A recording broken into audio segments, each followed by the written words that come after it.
Okay, that brings us to the end of the formal part of the business.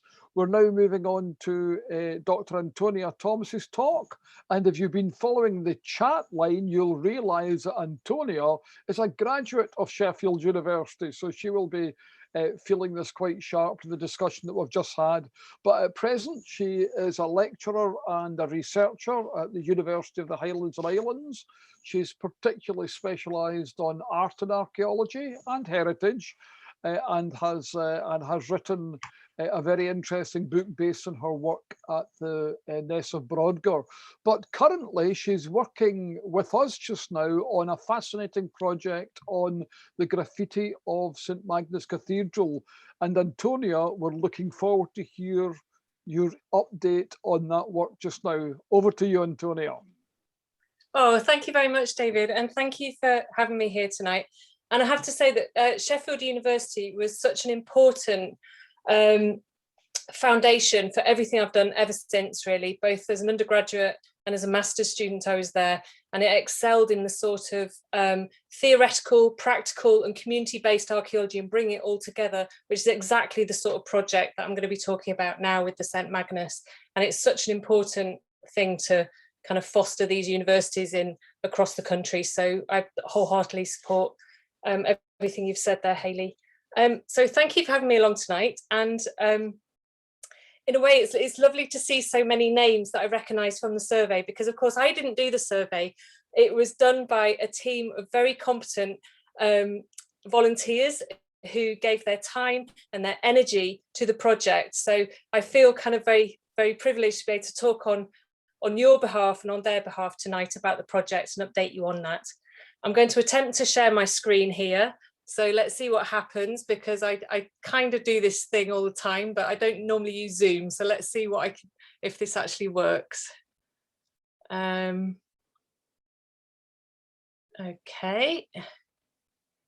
Can you see some slides? Are they visible? Great. And then if I go from the start, that should be clear. Is that clear, David? Can you see that? Great, thank you. Excellent. So I'm going to give you an update tonight, and it's obviously a strange thing to give an update on a project that's essentially been mothballed for a year because of the pandemic. Because rolling back to March last year, we were just tying up the loose ends of the project in the cathedral, and then lockdown happened and everything came to a standstill. So those final tying up of loose ends just never really happened until the start of this year, when we started to get things going again. So I want to start off by saying thank you not only to all the volunteers who have been involved in the project and who really did all the work on this, and I'll come back to the work you all did on this in a minute, but also to Orkney Archaeology Society for supporting this project, for initiating it, for having the idea in the first place, and having the enthusiasm and the support of that, because without you guys, this wouldn't have happened, and it really is quite an amazing thing. I'm going to update you on what we've done so far, but I'm also going to start right back at the beginning and the background to the project.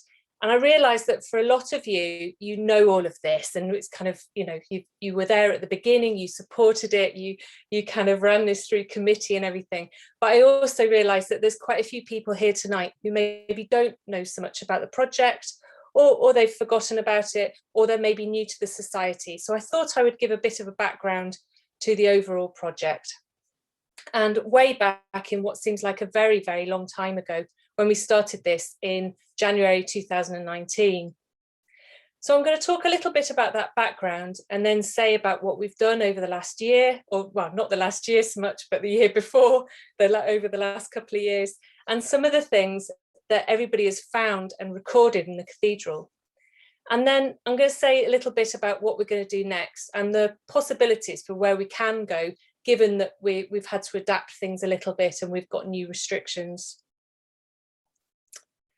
So the background to the whole project as a whole is that over the last, well, really 10 years, 20 years or so, there's been a whole host of medieval graffiti surveys, mainly in England, because that's where the bulk of kind of medieval ecclesiastical architecture survives and has got attention from local heritage societies.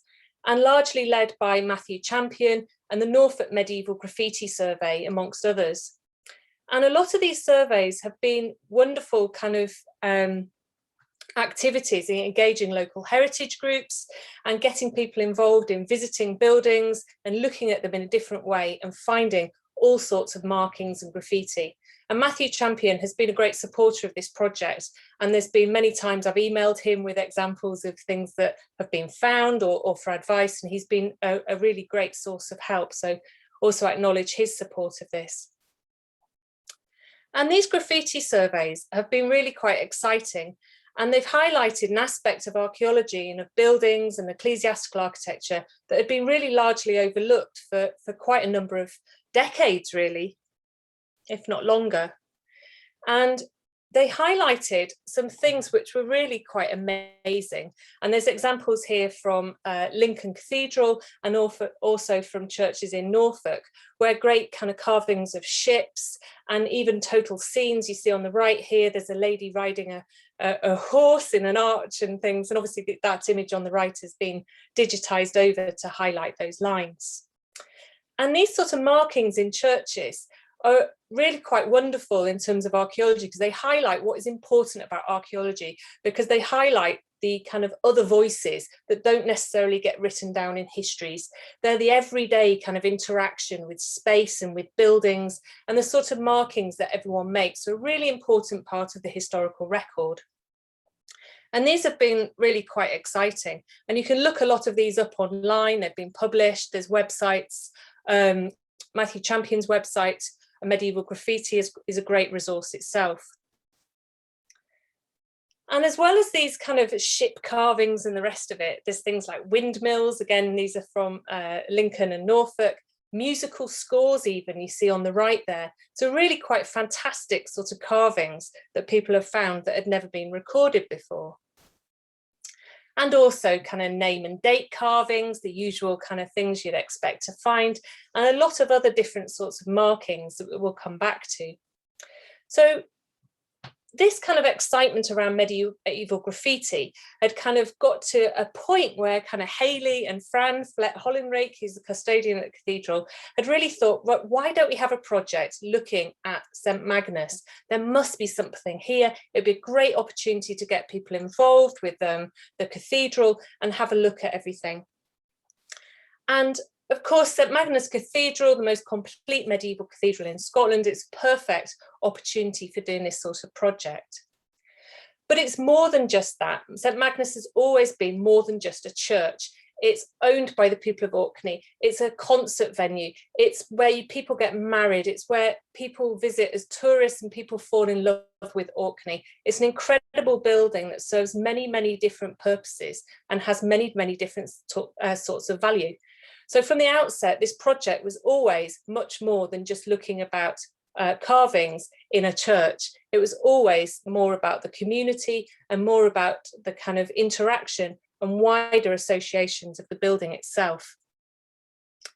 And this is a really important aspect of some of the things I'm going to show tonight, because St. Magnus Cathedral is not just a medieval building. You can look at this simplified phase plan here, and you can see that it's developed over time, over several centuries, to become sort of the form we see it today. But of course, it's carried on being used for different reasons and has changed all the time over the centuries. And so, whereas some people may have gone to see a concert or as part of the folk festival, the St. Magnus Festival in the cathedral, other people will associate it with a funeral or a marriage. Other people will associate it with maybe going on a school trip or being a tourist. And these, a building like St. Magnus can mean many, many different things to different people. And it's also very much a 21st century building as much as it is a 12th century building. And because of that, there's all sorts of marks, whether you call them graffiti or not, and I'll come to that in a minute, that are around the building. And all of these are representations of the different sorts of activity and occupation that's gone on in this space over the years. And so from the outset of the project, we knew sort of the things we would expect to find. And we knew there'd be name and date graffiti. A lot of it had been seen before. These particular initials, TS, for some reason, seem to pop up more than others. And so that would be quite nice to find out who TS is. We think it's 19th century carvings, but there's 5 or 6 examples of TS. So that would be a good one to find out, I think. But we knew about this before, of course. And then upstairs in the upper levels, there's a lot more graffiti as well. And we haven't quite got to the upper levels yet, and I'll talk about that. That'll be in stage 2 of the project, and even some quite kind of humorous ones, if not authentic graffiti upstairs. Also in the upper levels is an incredible wealth of 20th century graffiti.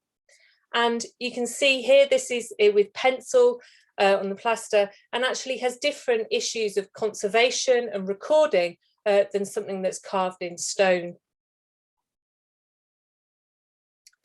There's also mason's marks, of course, and these have been known about for a very long time in the cathedral. Of course, like any building of its sort, there are a lot of different types of mason's marks. Both recent ones shown on the left here, this sort of almost like W symbol with the line across it. And this is quite a recent mason's mark.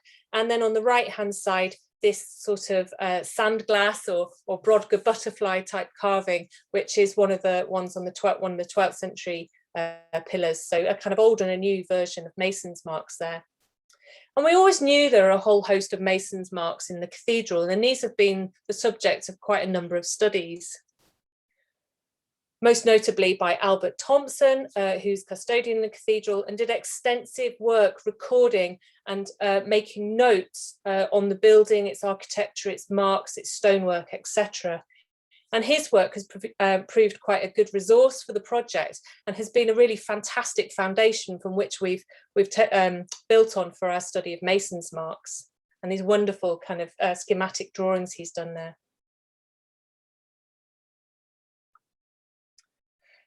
Albert Thompson also noted that there were possible examples of architectural sketches on pillars in the nave.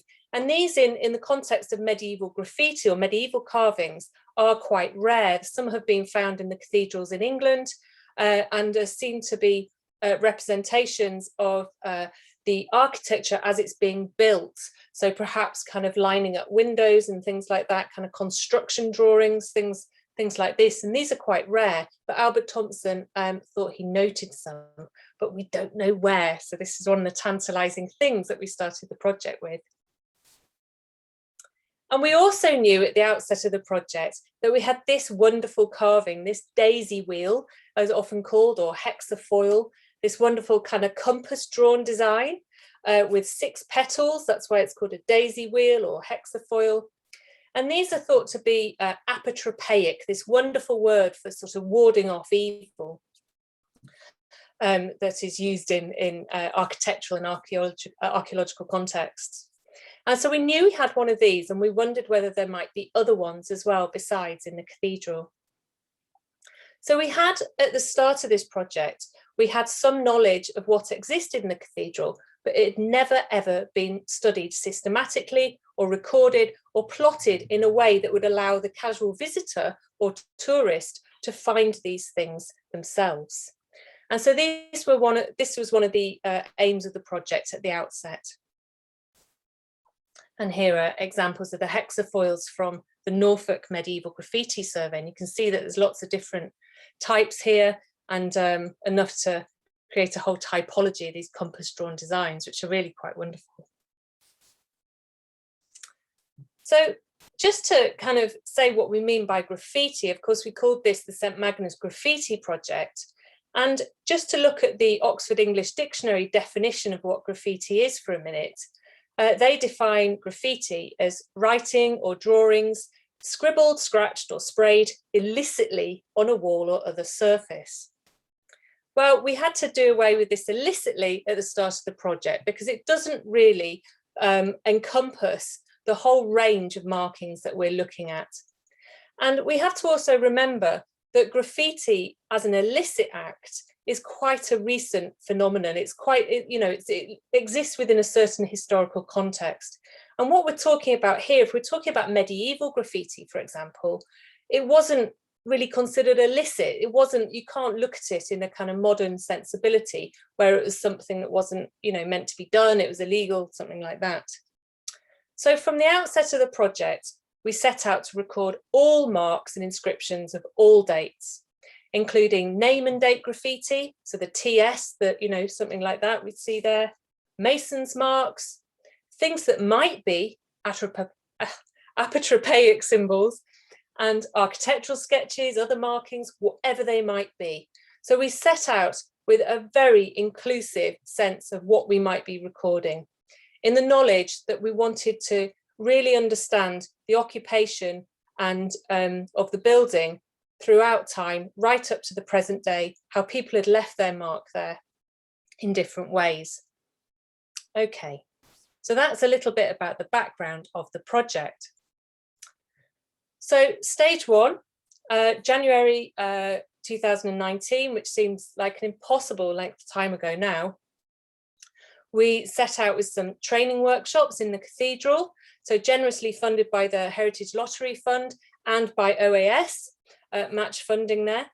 And we had a total of 66 volunteers attending those initial training events, which I think is quite an extraordinary number of people for this sort of exercise.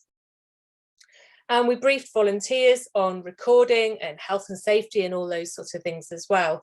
And that is another aspect of this whole project, because the cathedral is a living, working building that people go into all the time, but which also has stonework that you can trip up on and kind of things that you could hurt yourself against. There's all sorts of other aspects to be thought about when you run this sort of project: the health and safety, the dealing with visitors, keeping everyone safe, and all these things, which of course have now become even more important given the last year.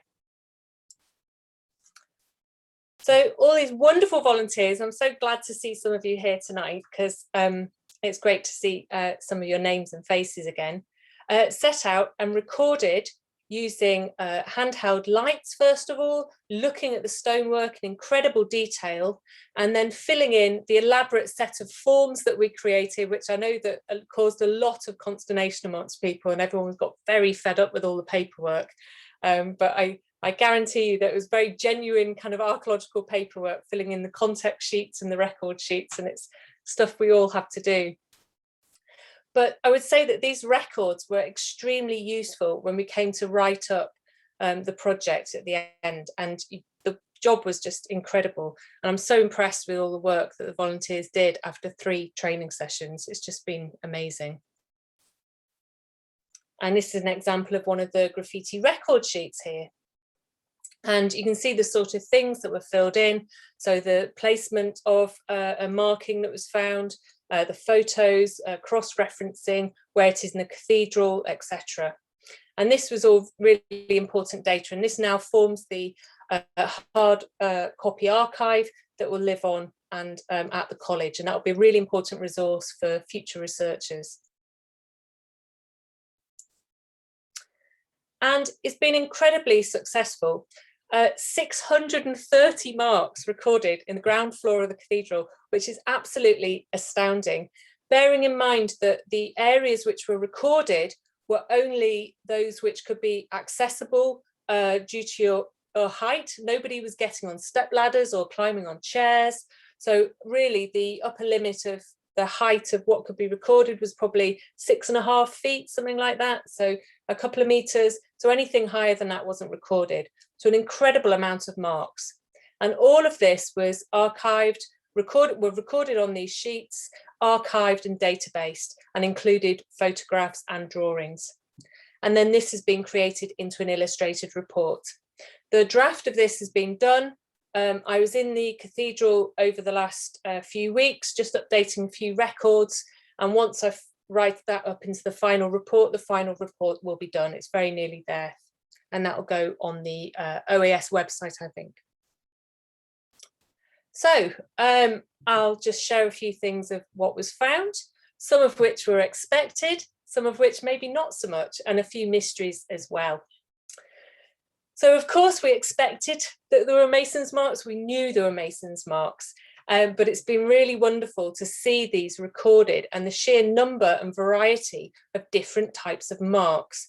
And again, this is a very future looking project, because this is a really huge database of marks we've created here. And I think it can really lend itself very well to detailed study in the future, whether research students or master's students want to take this on as a project, or it could be a next stage that members of OAS take on. There's a lot of potential here for looking at the Mason's marks. And some of them are really exciting and really interesting designs, and we've got some records for these, but there's also some marks that we hadn't seen before. And some of them are kind of very obviously Mason's marks, but some maybe not so much. And we're not sure whether this one, for example, it's quite deep. It's a little bit deep and hard cut like a cross, but then it's slightly squint. So not sure whether that's a cross or a Mason's mark. And it appears in two places by the bishop's door in the cathedral inside. And in one place, it overlies a very obvious Mason's mark. So there's kind of layers and biographies in a lot of the markings, which is quite interesting.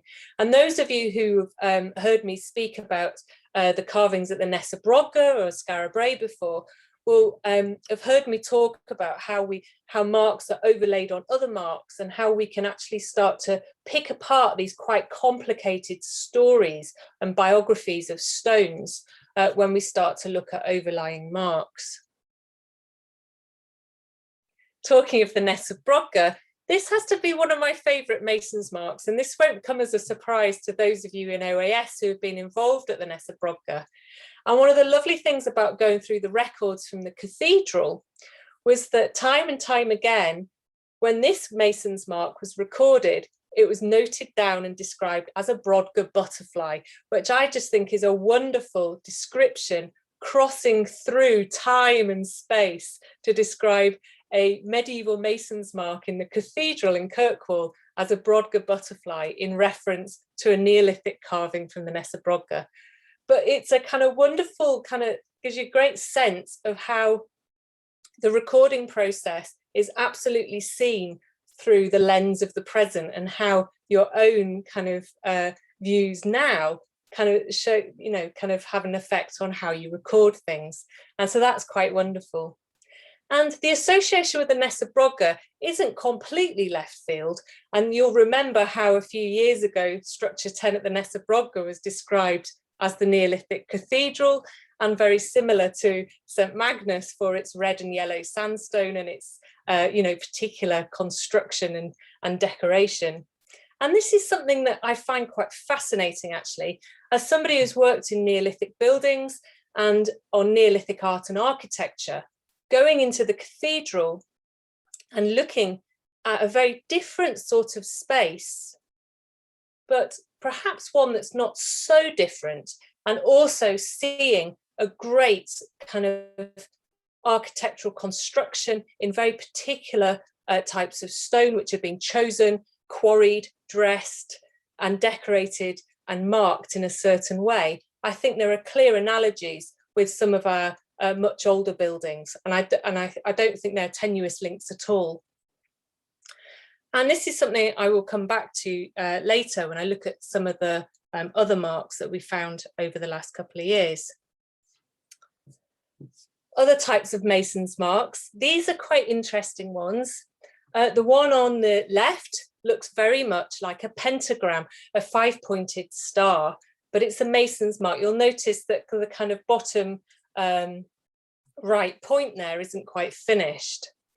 This mark on the right is a kind of like a W, or it's sometimes called conjoined V's.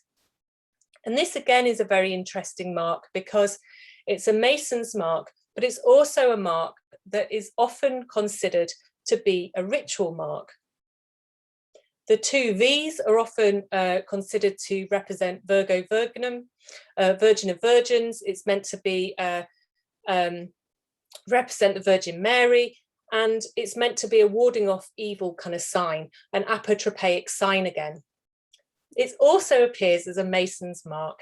And this is where things get very complicated, because when you're looking at mason's marks or looking at marks on stone in medieval contexts, quite often masons used marks which were known to also have some sort of ritual significance, and there's a great deal of blurring of the boundaries between these different sorts of marks. Matthew Champion comes down with his interpretation on the side of saying about how clean the lines are, and if they're very clean and clearly cut by a chisel, they are mason's marks. And I think both of the examples we see here are actually mason's marks. But that's not to say that the masons weren't drawing upon the significance of particular marks when they chose their signs. So, apotropaic symbols, and I finally managed to pronounce that right, I think. And we knew we had the daisy wheel, the hexafoil in the south nave, and unfortunately, we didn't find any more examples of this wonderful, wonderful symbol. And we love this symbol. It's absolutely beautiful. It's a shame it's the only one in the cathedral, although perhaps we'll find some more upstairs. And you can see we loved it so much that we used it in the logo of the graffiti project itself. So did we find anything else that we could kind of think of as a sort of ritual marking?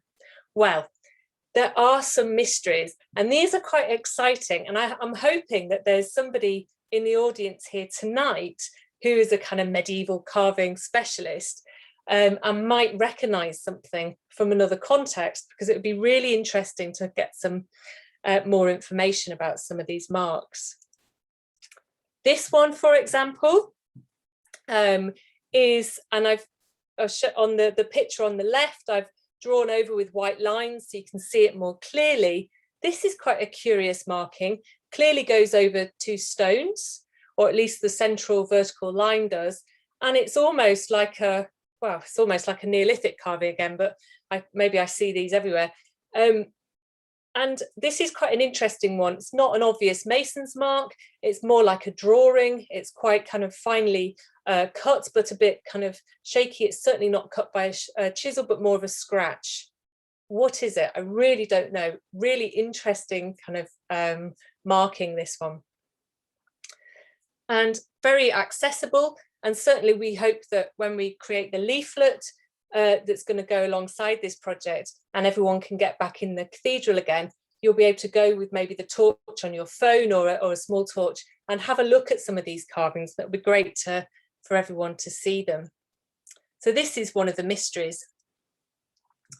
Another one that's maybe not quite as mysterious, but very nice as well, nice to see, is this six-pointed star, or kind of very loosely that. And this is another great find from the project. There we go. And this one. And I think this is another kind of very eroded example of a carving. If you look at the edge of the stone where where I've put the white lines on the left-hand photograph, you'll see that the edge of the stone is sort of flaked away where this very severe mortar has gone in on the stone. So you can see that originally the carving would have gone beyond that. So that's a good sense that it's quite an old marking. It looks a bit like what is often called a merrill, a sort of 9 men's Morris kind of board, which you often see in medieval contexts. It's also a little bit like a star again of sorts, with other lines added in as well. Again, not really like a mason's mark, too kind of shaky, the line, but it's perhaps got other things added to it. So a little bit of a mysterious symbol again. And on the same pillar, but the other side, another kind of very rough star. So another kind of quite nice carving here. And these were very, very exciting finds right at the end of the project. So these were really, really great to see. And this is the sort of thing that we were hoping to find. And it's hard to sort of explain or kind of interpret these in too much detail. And certainly it's very easy to over-interpret carvings. And given that the building has been occupied for hundreds and hundreds of years, and also seen a great deal of activity on the stone surface itself, from plaster, from being having plaster stripped off, to being renovated, to all sorts of things. And we know it's very soft sandstone. The stone surface itself has really seen quite a lot of, kind of erosion. So it's very easy to overinterpret kind of marks. And I have to say as well that they're so hard to see, some of these. And anyone who took part in the survey will remember that it's just so difficult to see things. If you shine the torch the wrong way or change the direction of light, things disappear and then appear again. Some of these carvings are so slight that they really are very, very difficult to see indeed. So it's all credit to the survey team, the volunteers who spotted so many amazing marks. That things are so difficult to see, it was demonstrated just the other week when Fran spotted this mark on the outside of the cathedral by the bishop's door. And hopefully you can just see it there. The picture on the right is a zoomed in version of the picture on the left. And it shows this sort of angular design, a bit like a kind of chevron filled in there. And this hadn't been spotted before. And it just so happened the sunlight was just at the right angle, and it just hit the stone and really showed that relief and showed that carving that nobody had spotted before. And again, to make an analogy with the Nessa Brogger, this is something I've come across again and again with carvings in stone. You can look again at the same piece of stone. You can look again and try and record something. And if the light's not right, it'll just vanish and it'll be gone. And it'll be so hard to see. So there's a real kind of sort of mutable changing quality to these carvings, which is quite wonderful as well. Interestingly, with this carving at the bishop's door, when Fran and I looked the other day, there's quite a similar carving the other side. And this particular bit of stonework on the outside of the bishop's door is the only bit in the cathedral of that phase. So it also sort of kind of highlights the importance of context and phasing in thinking about the different marks and where they appear and how they might relate to the longer term biography of the cathedral. Other marks which we found quite exciting over the last couple of years are these quite not particularly exciting looking kind of peck marks, but they actually might well tell quite an interesting tale. A couple of years ago, quite early on in the project, we had a team of students, art and archaeology students, who were up on a field school. And we went in the cathedral, and one of them was part of a Wiltshire historic graffiti project. And she spotted these peck marks on one of the pillars in the crossing. I said, these are examples of devotional pecking. And this was hugely exciting for us because this was something we hadn't even really considered. But lo and behold, as the project went on, we discovered lots of areas of pecking, areas which you might well have dismissed as bits of damage or dressing or just whatever really, or not really thought about. But we started to look for them and find very deliberate bits of pecking or grinding in the stone throughout the cathedral. Some examples like this clearly appear in clusters. And again, Matthew Champion was hugely helpful in this regard because he was able to supply us with references from medieval France, Italy, and Germany that reference pilgrims making marks and even grinding into chapels and cathedrals to get the dust out of the stone to make particular drinks, kind of holy drinks, if you like, from the body of the building itself. And even went as far to say there are references to this kind of stone dust being ground and being known as poor man's aspirin, because it was thought of as a cure-all for all sorts of ailments. So this was a really exciting sort of development in the project and something that we hadn't really expected to find. They often appear in medieval contexts in groups of odd numbers, holy numbers of 3s, 5s and 7s often, but also quite often in groups as well, like this, kind of more diffuse patterns. And there's a little triple one there.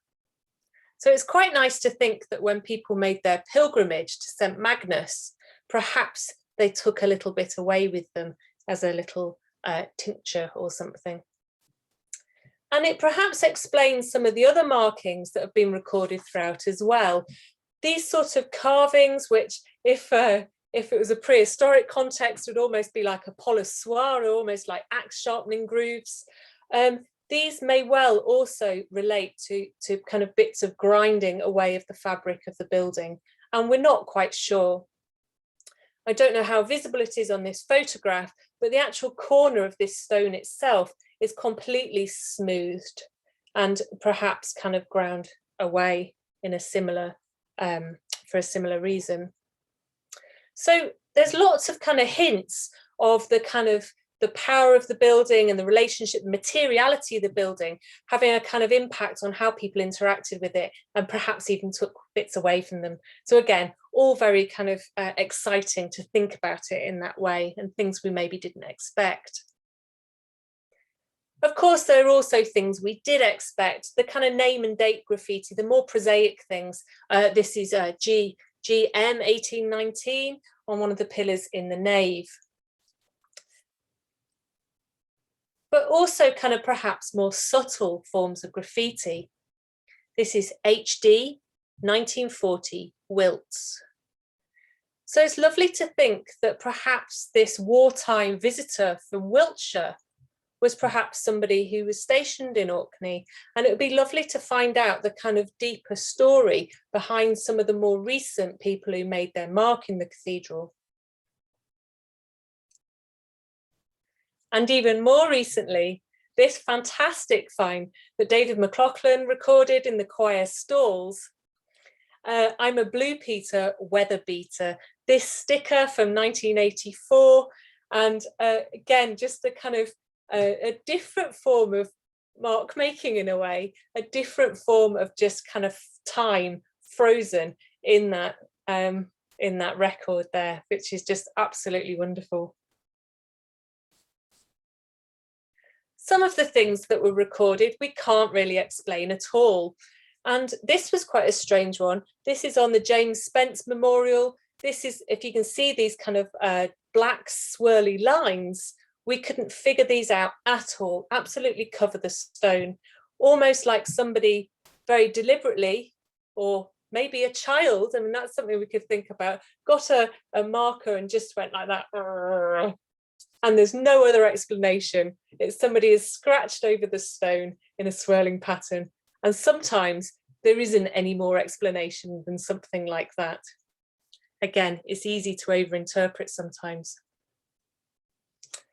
But all these things just remind us, whether it's talking about graffiti or possible medieval ritual carvings or bits of kind of pecking, that it's not just a medieval building. And there's different forms of activity represented in all these different forms of marks through time. So all part of the building's story. So that's a lot of the things that have been found so far. And I was in the cathedral last week, and it was, I have to say, it was an absolute tonic being back in the cathedral after so long, and what a wonderful place to spend some time.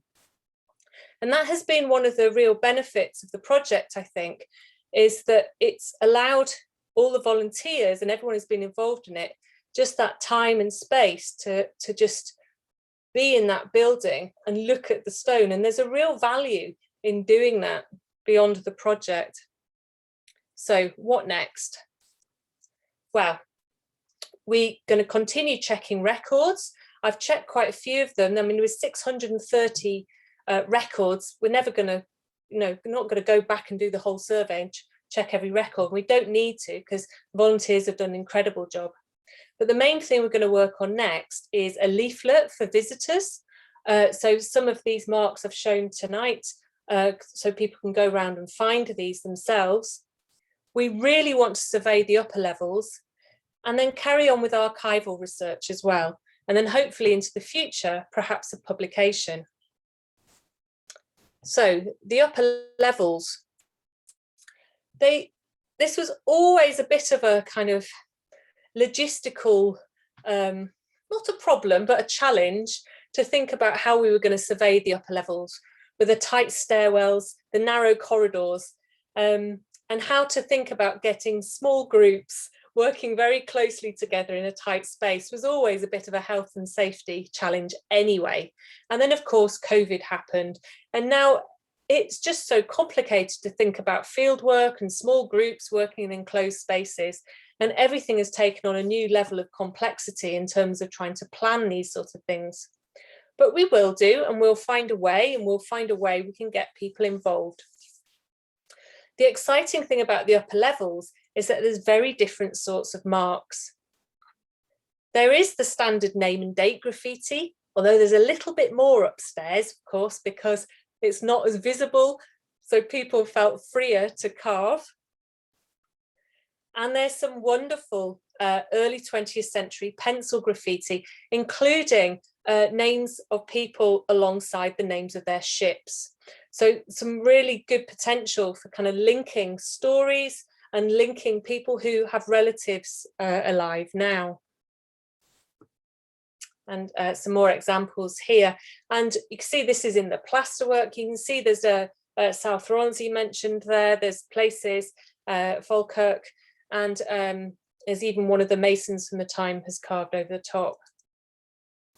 And other sorts of marks as well upstairs. So all in all, it will be really interesting to get up there. There's a lot of archival work that can continue, looking at old photographs, etchings and sketches to see if anything can be cross-referenced with the graffiti records that we've made over the last year or two. Looking at old newspaper articles, old survey records and records of restoration work. So there's a lot of work that can be done now the archives are open again. A lot of value in looking at old photographs. This is from the tower, which this part is sadly being demolished, but you can see in this photo, there's quite a lot of graffiti there. There's a great photo here from the David Horn collection in the archives. And some wonderful examples from the old newspapers. This is from the Orkney Herald in 1891. And this was from a case up in the Sheriff Court in Kirkwall, when Henry Hutchin from Aberdeen was charged before Sheriff Toms with inscribing his name with a chisel and mallet. And in his defence, he said that so many people, everybody did it. Prince Albert did it, everybody did it. It was just what everybody did. And that was what he did in his defence. And even James Wall's Cursitor, the very famous antiquarian, came in for his defence as well and agreed that there were letters cut on the walls of the tower everywhere and everybody did it. And even Cursitor did it himself. It was such a commonplace act. So a really good indication of how times change and how different attitudes towards graffiti from now. It was, I think, this particular case in court that led Sheriff Toms, who was really outraged at this kind of violation of the cathedral, to really kind of come down on people making their mark in the building. And these sort of posters that went up in the cathedral sort of date from this time, and these are still up there now. And you can see any person or persons cutting or otherwise injuring or defacing any part of the fabric, etc. And they would get the utmost rigour of law against them. Lots of old survey records to look at. There's the fantastic resource that Albert Thompson left. This is an example from his published article on from 1954 on the Mason's marks, but there's a huge resource in the archives as well from his notebooks to look at. And cross-referencing these records with other ones. This postcard by Mr. Williamson here, shown on the left, who was a custodian as well, has got quite different marks actually from Albert Thompson's. And on the right here, there's this amazing picture that Sarah Jane Gibbon sent me the other week, which is the marks of the men in Norway. And these are incredible kind of marks here. So we can really kind of start to look at cross-referencing these different types of marks. Other bits of research that can be done, phasing, very detailed phasing of masons' marks by phase, researching ships' names and other names of some of the people, even the initials, and generally collecting stories and anecdotes about people who've left their mark more recently. So there's a lot of work that can be done safely in a kind of COVID-safe way by people either individually or in groups in the archives. So there's much more that can be done that doesn't necessarily involve fieldwork or survey on the ground. And I think that's probably, I'm sure you've got questions. So I think that was a bit of a rapid run through of some of the things we've been doing and where we're at now. So I just want to say thank you so much to all the volunteers for your hard work and keen eyes and amazing dedication to the project. And thank you so much to OAS for supporting it, because it really has been a fantastic thing to be involved in. And thanks for including me in it as well. So thank you very much. I'm going to stop sharing now and I'll take some questions if you have any. Thank you very much, Antonia. Living archaeology, Antonia, a community over the centuries. That was absolutely fascinating. If you want to just very quickly catch breath, Antonia, I'll run through some of the questions that have come up in the chat bar. And some of them are direct questions, some of them are fascinating suggestions, and some of them are cross-linking with work that's been done elsewhere on related issues. So the first thing, let's go to the Norse period first of all. The first question is a simple query: might some of the masons' marks have been runes? And you may have a yes or no for that one, but take supplementary to that. Raggy is speculating whether could it be a Bumerke? I don't know if I pronounced that right, Raggy. Bumerke, which is a combination of the runes H, H, and T. And Chris, Raggy's man, has added on, might they be merchants' marks? This Bumerke, the HHT, with a 4 and a cross. So you'll not be surprised that Raggy and Chris have got a detailed explanation for you there. But let's take that first of all. Might there have been runes? And on from that, what do you think about that suggestion from Raggy and Chris about there being a combination of runes? Oh, well, that is fantastic. And this is why it's so great to show these marks, because I absolutely defer to kind of Raggy's knowledge about runes, because I'm not a Norse historian, and I'm certainly not a linguist or a runologist. So that's very exciting to hear what they might be, and it'd be great to hear a bit more about that. I think for my limited knowledge of runes, in terms of masons' marks, I think some of them do have a runic origin, but it doesn't mean they're necessarily runic. But when we started off the project, we very much hoped that there might be some runic graffiti. And I know that Raggy's been very much involved with Nidaros Cathedral in Trondheim, and we hope that there might, which has very famously got some wonderful graffiti in it. And we kind of hope there might be some runic writing graffiti. I think certainly some of the masons' marks are based on runes, whether that means they are, that you get masons' marks which are based on runes, you get masons' marks which are based on Roman letters, you get those sorts of things. I'm very excited about the Bumerk combining runes, so I look forward to chatting more to you about that, Raggy. I think that would be really good to hear. Great, thanks for that, Antonia. A direct query, a speculation from Robin, might that outside the bishop's door that Fran found, might that be a mitre? The bit that you described as being like the Z lines, the hatchet lines? Well, we were just, I don't know if Fran's here actually, but we were discussing this when we were looking at it, and we really very much like the idea that the bishop's door would have a mitre carved on it. So we like that idea, but I don't know whether we can run with it or not. That's an academic's answer to that one, Antonia. Yeah, okay. But thank you anyway. A couple of practical questions from Chris. He wonders if the fact that there's scaffolding around the west window, if that's given you a chance to get up there and have a look at some of the stuff up there. And he's speculating, and might there have been graffiti on the chairs that were sold off a few years ago, and if that might have counted. What do you think?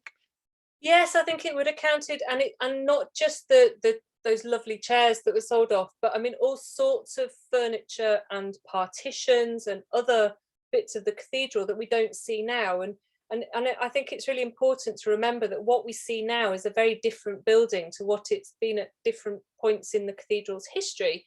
I mean, and when Lowe wrote about the cathedral, he said that the nave was pretty empty, it was just a burying ground, and at various points in history different parts of the cathedral have been in use for different things, and certainly in the medieval period there would have been lots of kind of fabric and wooden partitions and temporary shrines and all sorts of things. So it would have been a very different building. And so yes, it would have been very important that these things may well have been marked quite extensively. In terms of the scaffolding, I haven't been up there and I'm not allowed up there. Meredith Macbeth, who's the stonemason for the cathedral, I think she's been up there and she's been having a look. So she's, I think, the only one who's allowed up there apart from the builders who are doing the contractors who are doing the work. But yes, I'd like to get up there, but I don't think I'm allowed. Okay, thanks for that, Antonia. And a detailed cross-reference supposition here from Sarah Jane. She's telling us that the Church of the Holy Sepulchre in Jerusalem has got pilgrim marks. She's put them in inverted commas. And it is now thought that the actual stonemasons were paid by pilgrims to make them on their behalf. Ah, that's really fascinating, isn't it? Yeah. Interesting. So that, in a sense, that widens the community of people that are involved in making these marks in the first place. Thank you very much for that, Sarah Jane. Tony's asked the question. Dave Gilmore from Pink Floyd. Tony, I don't know what that reference is at all. What you're thinking it might be. So we'll leave, unless Antonia wants to respond to that one. We'll leave that one sticking to the wall. Julie's asking, not Pink Floyd, but the musical scores that you showed us before from, I think, Norwich Cathedral. Has anyone tried to play that music? Do you know, Antonia? I don't know actually, but that's no, again, a lovely suggestion, but I'm not entirely sure about that actually. But that would be, surely someone should. Yeah. I don't know if it's a well-known psalm or anything, and that's why it's there. I don't know if there's anyone. I'm sure we'll be able to find out very easily. Yeah. I mean, there's we can try and find out, definitely. I mean, the Norfolk Medieval Graffiti Survey is one of the most detailed records there is, so I'm sure somebody has had a go at that. Mm-hmm. And a direct question from Emma, as well as thanking you for a great talk. She asks, when was the newspaper from which the objections to the carving, that controversy? Do you have a date for that? It's let me see, 1891. 1891. Mm-hmm. Okay. Orkney Herald. Orkney Herald, 1891. There we are. Thank you for that. And Fran's come in response. The west window, she says, yes, we're going to get some close-up photos. There are lots of mason marks, but there might be other things to find. And she's telling Chris that asked the question about the chairs, there's still a couple of the old chairs left in the cathedral, and she's got a couple. So I think she's maybe going to go home and have a look at them. Thank you for that, Fran. A comment from Julie regarding Sarah Jane's comment about the Church of the Holy Sepulchre in Jerusalem. Several things happened in Egypt. Brits on the Grand Tour paid Egyptian guides and young boys to etch their initials into Egyptian statues for them while they stayed in the shade. So there we are. Oh, there's a whole other research project there, because I think I remember Chris G telling me about the potentially some Orcadian names that were graffitied on, I don't know whether it was the Acropolis or something. It was one of the Grand Tour ones, but there's a whole other fascinating project there, I think. Yeah.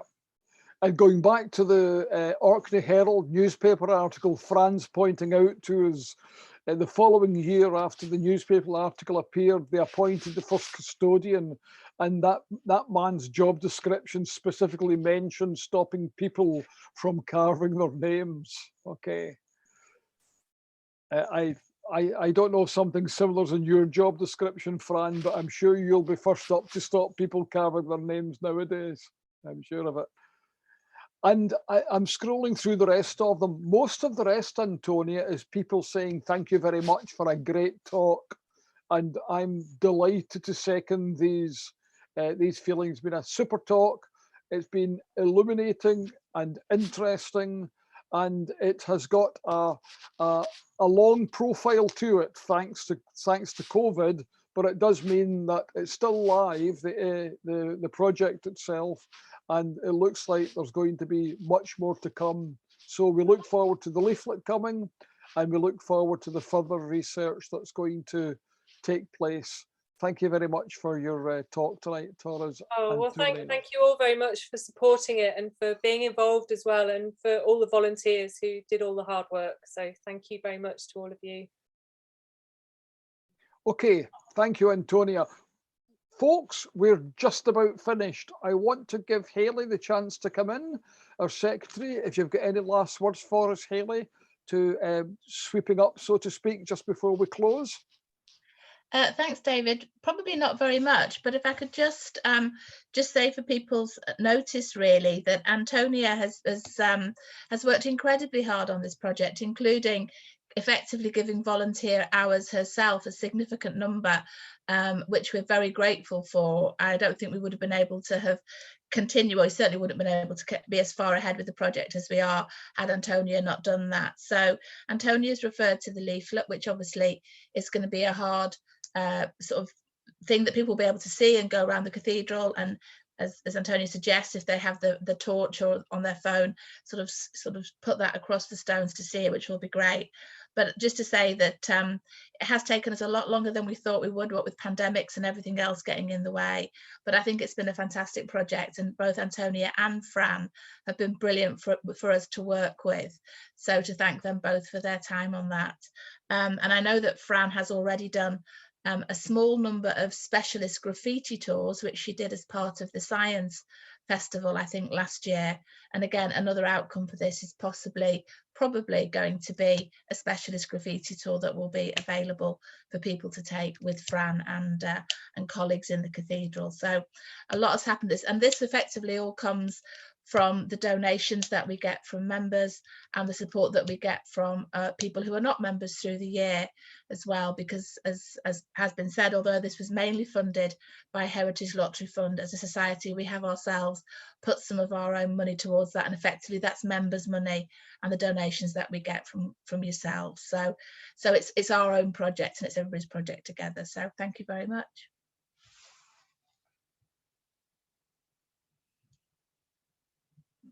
Thank you for that, Hayley. And I see claps around the room from various people. That brings us to the end of tonight's meeting. We've done business, and we've had a illuminating and enlightening talk from Antonia. You're going to be hearing undoubtedly from our membership secretary, Anna Googe. You've got the chance to stay in touch with us by following us on Facebook and by following the website. Stay in touch, and we look forward to welcoming you to our next meeting, and we shall see what the next year brings for archaeology in Orkney. Thank you very much for your attendance tonight, ladies and gentlemen, and all the best.